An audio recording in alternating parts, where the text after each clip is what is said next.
नमस्कार, मैं प्राध्यापक डॉक्टर गजानन सवने, सहायक प्राध्यापक वसुंधरा महाविद्यालय घाट नांदूर, डॉक्टर बाबा साहेब अम्बेडकर मराठवाड़ा विश्वविद्यालय औरंगाबाद से निर्देशित BA तृतीय वर्ष का पाठ्यक्रम पर हमने पिछले काशिका में चर्चा की हुई है। आज हम पाठ्यक्रम के उस अध्याय का अध्ययन करने वाले हैं। उस अध्याय का नाम है मराठी कहानी का विकास क्रम। जिस प्रकार हिंदी कहानी का उगम हुआ, विकास हुआ है और होता रहा है, उसी प्रकार मराठी कहानी का उद्भव विकास हो रहा है, होने वाला है। और उसी प्रकार जिस प्रकार हिंदी कहानी का उद्भव और विकास हमने देखा है, उसी प्रकार मराठी कहानी का उद्भव और विकास हम भी देखने वाले हैं। अब क्या है कहानी, किसे कहा जाता है? कहानी अंग्रेजी में उसे शॉर्ट स्टोरी कहा जाता है, मराठी में उसे लघु कथा कहा जाता है। लघु कथा यानी क्या है? कहानी और उपन्यास में अंतर होता है। कहानी एक विषय को लेकर, एक प्रश्न को लेकर, एक समस्या को लेकर लिखी जाती है। उपन्यास में विस्तृत रूप से लिखा जाता है। जिस प्रकार उदाहरण के तौर पर आपको समझाना है तो बता देता हूं कि प्रेमचंद जी का गोदान उपन्यास एक किसान के पूरे जीवन का उसमें कार्यक्रम है। उसकी जीवन व्यतापूर्णी गोदान में लिखी है, उसी उपन्यास कहा जाता है। और उसी प्रकार कफन कहानी हम प्रेमचंद की देखेंगे तो इस कफन के एक समस्या को लेकर लिखी हुई शॉर्ट कहानी है। उसमें लिखने की शैली जो है कम ज्यादा हो सकती है, लेकिन उपन्यास और कहानी में यह अंतर है। इसीलिए कहानी को अंग्रेजी में शॉर्ट स्टोरी कहा जाता है और मराठी में उसे लघु कथा कहा जाता है। यह लघु कथा नाम किसने दिया है, किस कालखंड में आया है? ये फड़के खांडेकर के कालखंड में सन 1926 में उसे लघु कथा ये नाम दिया है। लेकिन उसके पहले मराठी इतिहासकारों ने मराठी कहानी का उद्भव हरिभाऊ आपटे के करमणूक इस पत्रिका में 1890 में प्रकाशित हुई थी और उस पत्रिका में इस प्रकार छपी हुई कहानियों को स्फुटिक गोष्ठी नाम से जाना जाता था। लेकिन मराठी इतिहासकारों ने करमणूक इस पत्रिका के माध्यम से प्रथम इस प्रकार कहानी का उद्भव हुआ ये माना जाता है। लेकिन दूसरी महत्वपूर्ण बात ये हुई थी कि उस समय अंग्रेज सरकारों ने छपाई यंत्र का विकास किया था और उस प्रकार छपाई कला के कारण, इस यंत्र के कारण, अनेक इस प्रकार की छपाई के कारण कहानी, उपन्यास, नाटक, काव्य लिखा जा रहा था, छपा जा रहा था, इसीलिए इसका विकास हो रहा था। दूसरी महत्वपूर्ण बात है कि अंग्रेजी साहित्य का अनुवाद प्रथमतः मराठी हो अन्य भाषा में हो रहा था। इसी काल में, इसी समकालीन काल में मराठी हो, हिंदी हो, अन्य इस प्रकार की भाषा में भी उस प्रकार अनुवाद हो रहा था और उस अनुवाद का प्रभाव मराठी साहित्यकारों पर हो रहा था और मराठी साहित्यकारों ने इस प्रकार अनुवादित साहित्य पढ़कर अपने ही भाषा में इस प्रकार लघु कथा हो, कहानियां हो या इस प्रकार की शॉर्ट स्टोरी लिखने की कोशिश कर रहे थे। कुछ इस प्रकार अनुवाद भी कर रहे थे। इसी सन 1806 में तांजौर के सरफरोजी राजे ने ईशापति नीति का मराठी अनुवाद बालबोध मुक्तावली शीर्षक से प्रकाशित किया था और ये कहानी का प्रथम इस प्रकार का ग्रंथ रहा है। तो ये इस प्रकार की पृष्ठभूमि मराठी कहानी की रही है। तो मराठी कहानी का विकास क्रम जब हम देखेंगे तो उसको 4 इस प्रकार इकाइयों में विभाजित किया है इतिहासकारों ने, साहित्यिक इतिहासकारों ने उसे 4 इकाइयों में, 4 विभागों में उसे विभाजित किया है। तो हम उसे कालखंडों के माध्यम से देखेंगे। तो प्रथम करमणूक मनोरंजन काल सन 1900 से सन 26 तक का ये कालखंड है। दूसरा है यशवंत किर्लोस्कर काल सन 1926 से 1945 तक। और तीसरा है नवकथा काल सन 1945 से सन 1960 तक। और चौथा है शाकोत्तरी काल सन 1960 से आज तक। और इस शाकोत्तरी काल में अनेक इस प्रकार के विचार प्रभाव निर्माण हुए हैं, अनेक इस प्रकार के साहित्य प्रभाव निर्माण हुए हैं। उन साहित्य प्रभाव को भी हम विस्तृत रूप से देखने वाले हैं। प्रथमतः हम कर्मोन्मुख मनोरंजन काल सब देखेंगे। इसका आरंभ सन 1900 से सन 1928 में हुआ है। अब कर्मोन्मुख क्या है? हमने देखा है कि हरिभो आप्टे जिन्होंने कर्मोन्मुख नाम की पत्रिका छपाई थी 1890 में, और दूसरा है मनोरंजन, यह भी पत्रिका है और इसका प्रकाशन सन 1995 में हुआ था। इसीलिए इस कालखंड में क्या हुआ है, नाम कर्मोन्मुख मनोरंजन काल नाम रख दिया है। क्यों? क्योंकि कर्मोन्मुख और मनोरंजन साहित्यिक पत्रिका में ऐसे स्फुटिक कथाएं लिखी जाती थी, ऐसी छोटी छोटी इस प्रकार की कहानियां लिखने जा रहे थे। यह आरंभिक काल था, उसमें कथा कहानियों के तत्व है या नहीं, ये विवेचन का प्रश्न है, उस पर विचार करना अलग है। लेकिन प्रथम इस प्रकार के अंग्रेजी साहित्य का प्रभाव होने के कारण मराठी साहित्य में भी कहानियां लिखी जा रही थी और उसका विकास हो रहा था।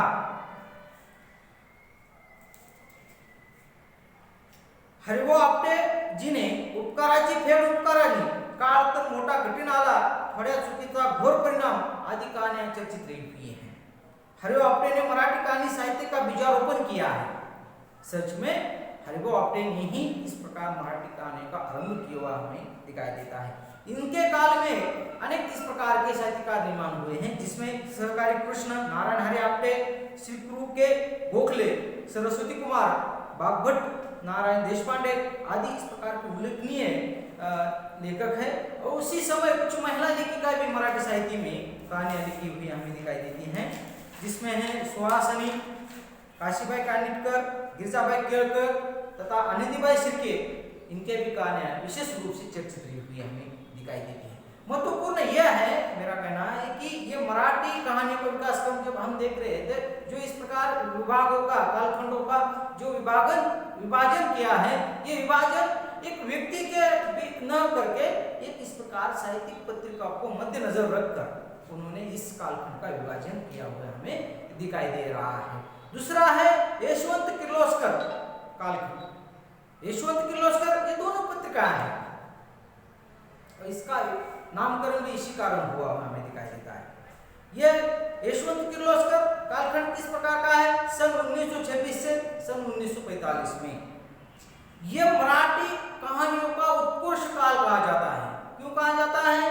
क्योंकि इस काल में इतने उत्कृष्ट, इतना महत्वपूर्ण और विकास के इस प्रकार नए मोड़ के लेकर मराठी कहानी में इस प्रकार सुंदर मोड़ लिया हुआ है। इसीलिए यशवंत किर्लोस्कर यह कालखंड मराठी कहानी के लिए उत्कर्ष काल कहा जाता है। सन 1928 में यशवंत पत्रिका का प्रकाशन हुआ था और प्राध्यापक नासी फड़के और वी.स. खांडेकर इस युग के प्रतिनिधि कहानीकार हैं। सन 1930 में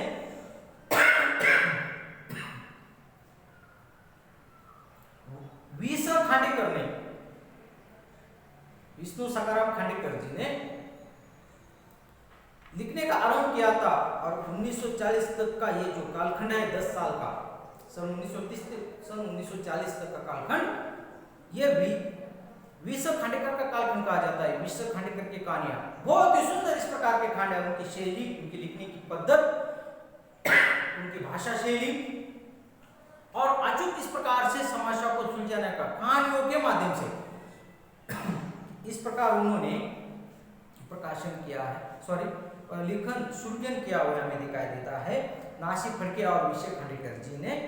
और इसी कालखंड में महत्वपूर्ण इस प्रकार के अन्य भी कहानीकार निर्माण हुए हैं। योगो जोशी, वी.व.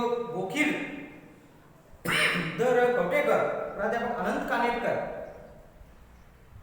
रवा दिघे, ग.ल. कोकर, मामा वर्लेकर आदि कहानीकार इस कालखंड में हुए हमें दिखाई देते हैं। नवकथा अर्थात नई कहानी, ये मराठी कहानी का तीसरा कालखंड है सन 1945 से सन 1960 का। लेकिन ये जो कालखंड हम देख रहे हैं, ये कालखंड कौन सा है?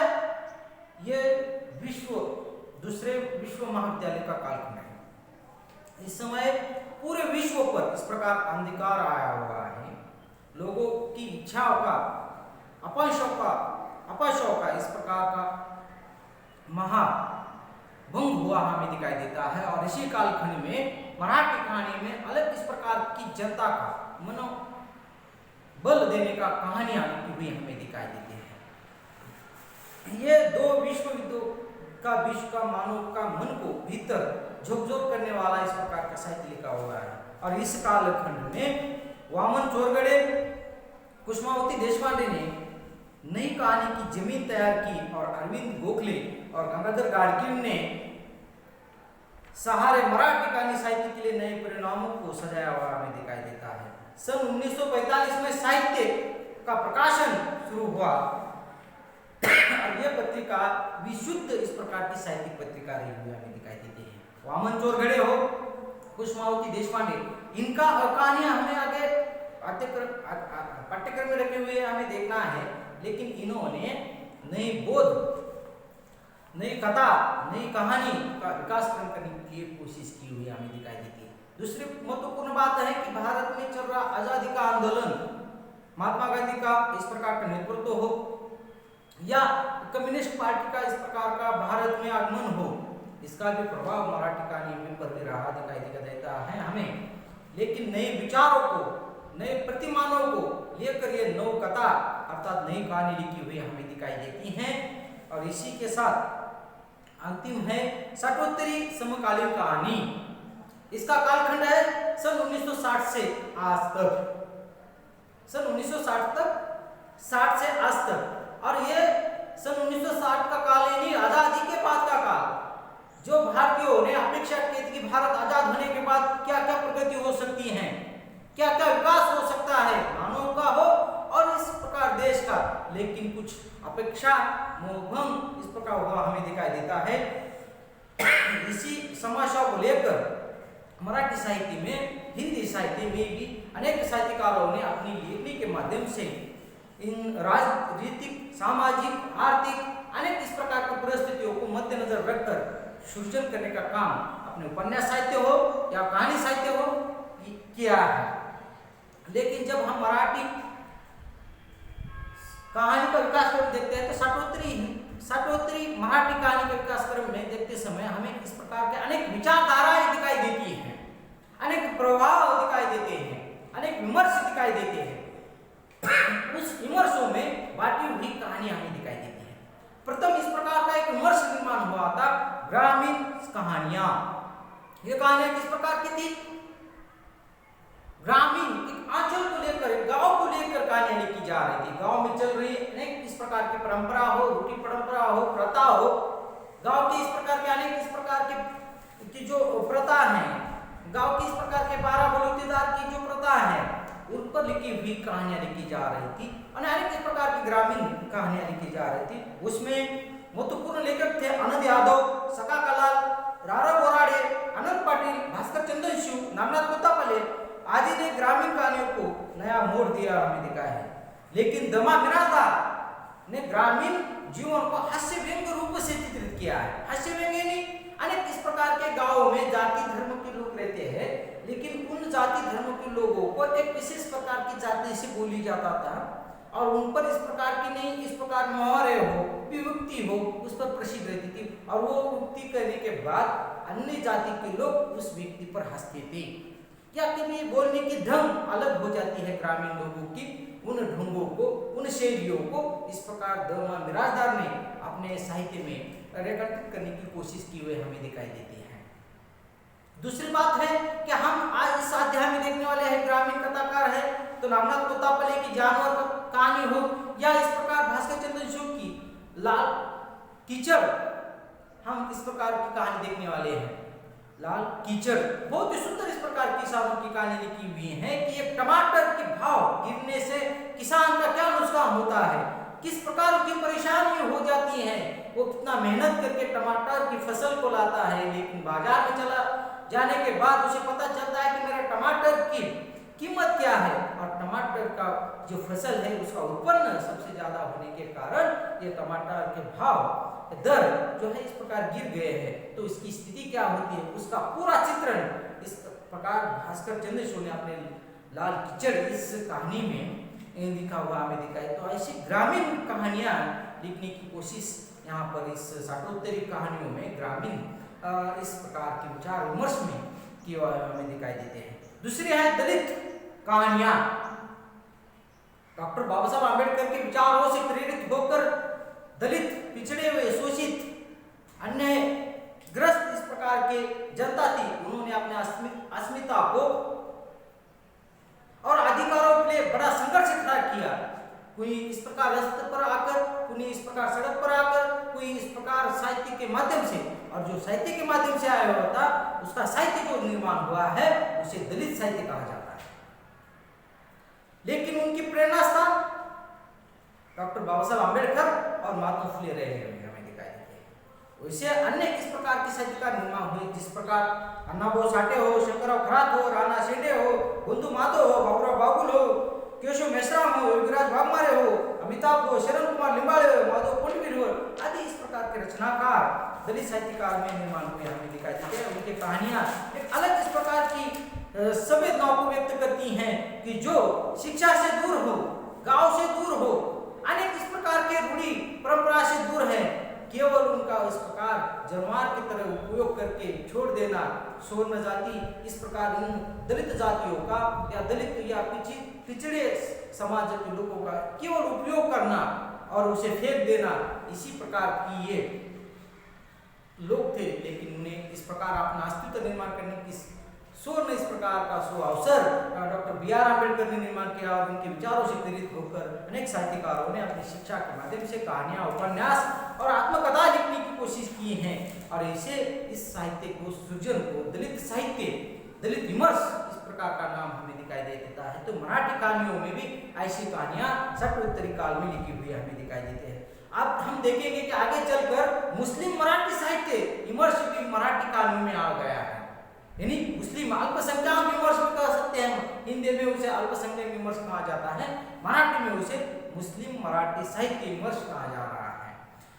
उसमें महत्वपूर्ण लेखक है हमीद दलवाई, यूमो पठान, बशीर मुजावर, राजन खान, मोहम्मद शाहिदीदे, मुमताज, रहीमतुल्ले आदि रचनाकार हैं, जिन्होंने अपने इस प्रकार के रूढ़ी परंपराओं को चित्रित करने का काम अपने साहित्य के माध्यम से किया है। और मुस्लिम परिवारों में किस प्रकार कुछ पर्दा पद्धत हो या अन्य इस प्रकार के पर्दा है कि जो महिलाओं का शोषण करता है, महिलाओं को अधिकार नहीं देते, ऐसे अनेक अधिकारों को भी उन्होंने उजागर करने का काम अपने साहित्य के माध्यम से किया देता है। और उसके आगे महत्वपूर्ण इस प्रकार है स्त्री विमर्श की कहानियां मराठी कहानियों में लिखी गई हैं, जिसमें महत्वपूर्ण लेखिका है कमला देसाई, गौरी देशपांडे, प्रिया तेंदुलकर, सानिया, विजया राधाध्यक्ष, आशा बगे, प्रतिमा इंगोले, अंबिका सरकार, रेखा बेजर, ऐसे अनेक इस प्रकार के कहानीकार, महिला कहानीकार निर्माण हुई, तो उन्होंने अपने अधिकार के लिए लड़ने के लिए, अपने अधिकार की मांग करने के लिए साहित्य का सृजन किया। कहानियों के माध्यम से हो, उपन्यास के माध्यम से हो, नाटकों के माध्यम से हो, कविता के माध्यम से अपने अधिकार अपने पर हो रहे आने के लिए इन्हें इस प्रकार के लेखन के माध्यम से आवाज उठाने की कोशिश की है। ऐसी मराठी कहानियों में भी इस प्रकार स्त्री विमर्श की कहानियां लिखी हुई हमें दिखाई देती है। और इसके बाद जो इस प्रकार नए विचारों के साथ चलने वाली कहानियां जो है शाकोत्तरी साहित्य में व्यक्तिवाद की चेतना जिसने निर्माण की है, ऐसी प्रयोगवादी कहानियां भी मराठी कहानियों में लिखी गई हैं, जिसमें महत्वपूर्ण कहानीकार है विलास सारंग, श्याम मनोहर, एस.डी. ईमानदार, दिलीप चित्रे, अनिरुद्ध बनहट्टी आदि रचनाकार हैं, जिन्होंने व्यक्ति चेतना को निर्माण करके अपने इस प्रकार की कहानियां लिखने की कोशिश की है। आज हम इस तालिका में मराठी कहानी का विकास क्रम देखा है, बहुत ही सुंदर इस प्रकार का विकास क्रम अभी मराठी कहानी का हो रहा है। आज हम देखेंगे कि मराठी कहानी के लिए अनेक इस प्रकार के नए साहित्यकार निर्माण हुए हैं, नए माध्यम निर्माण हुए हैं, और उस माध्यम के माध्यम से इस प्रकार नए कहानियां लिख रहे हैं। अनेक इस प्रकार की पृष्ठभूमि मराठी कहानी के लिए आज निर्माण हुई हमें दिखाई देती है। उसमें इस प्रकार मराठी कहानी के लिए, मराठी भाषा के लिए राजनीतिक इस प्रकार का एक स्तर भी प्राप्त हुआ है। इसलिए आज हम देखेंगे कि मराठी कहानी का विकास स्थिर स्थान पर है, यह हमें दिखाई देता है। यहाँ पर ये दशका समाप्त हुई। धन्यवाद।